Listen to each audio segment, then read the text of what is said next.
Aurreko bideoan ikusi dugu nola irakaslea posible du kontrolatu egitea ikaslearen segimendua sartu den, zer egin duen, baina orain ikusiko dugu beste tresna batzuk interesgarriak ere, eta hauen bidez saietuko gara ikasleak autokontrolatzen bere lana. Hain zuzen ere ez ustea lan guztiak ebaluazio bukaerarako. Eta hori egiten aldugu zeregin bat edo tarea bat jartzen dugunean, markatzen noizko nahi dugun. Hemen sortuko dut zeregin bat,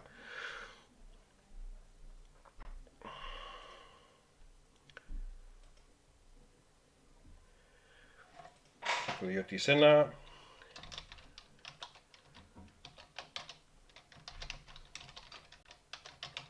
eta deskripzioa.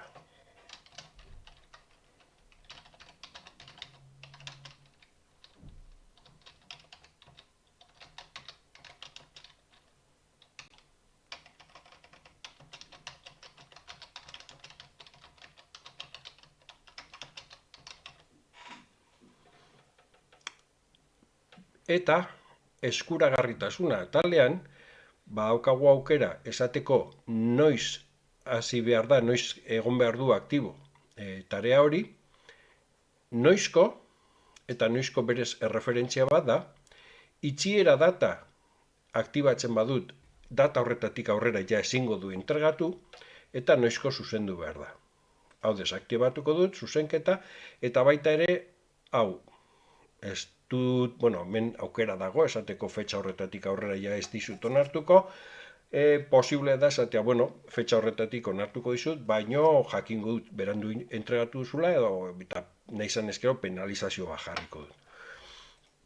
Orduan, kasu honetan bakarrik markatuko dut noizko nahi dudan lana. Jarriko dut ze fetxatarako, gaur ekainak 24, 2 eguneko epea emango dut, eta gero ikusiko dugu ikasleak nola ikusten duen hori. Jaketa hemen gaude, aprobetxatuko dut, zereginetan, markatzeko ere jardueraren osaketa. Honen bidez, ikasleak jakingo du ia jarduera hori, ia zeregin hori egina duen ala ez. Ni posible dut esatea ikasleak markatzea eskuz egina duen ala ez, edo, kasu honetan, nola zeregin bada eta entrega edo bidalketa bat duen, esango diot jarduera hau osatutzat hartzea bakarrik baldintza batzu betetzen direnean. Eta baldintzak izango dira ikasleak bidalketa egiten duela.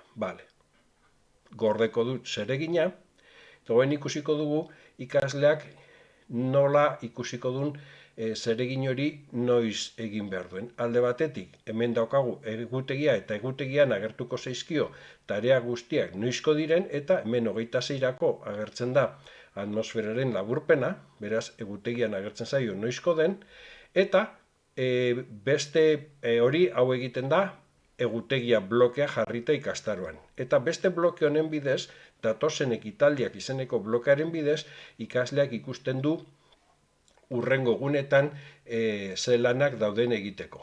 Eta kasu honetan hemen agertzen zaio, ekainaren 26rako atmosferaren laburpena egin behar duela. Eta joaten bagara,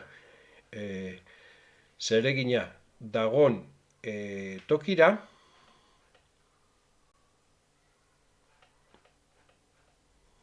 hemen dago, hemen ikusiko dugu agertzen dela kontrol lauki bat, kontrol lauki marraduna. Kontrol laukia marraduna denean, horrek esan nahi du Moodlek berak jarriko dula noiz dagoen osatuta. Beste batzuk dira dute marra jarraia, eta horietan ikaslea posible du jarri berak egina duela.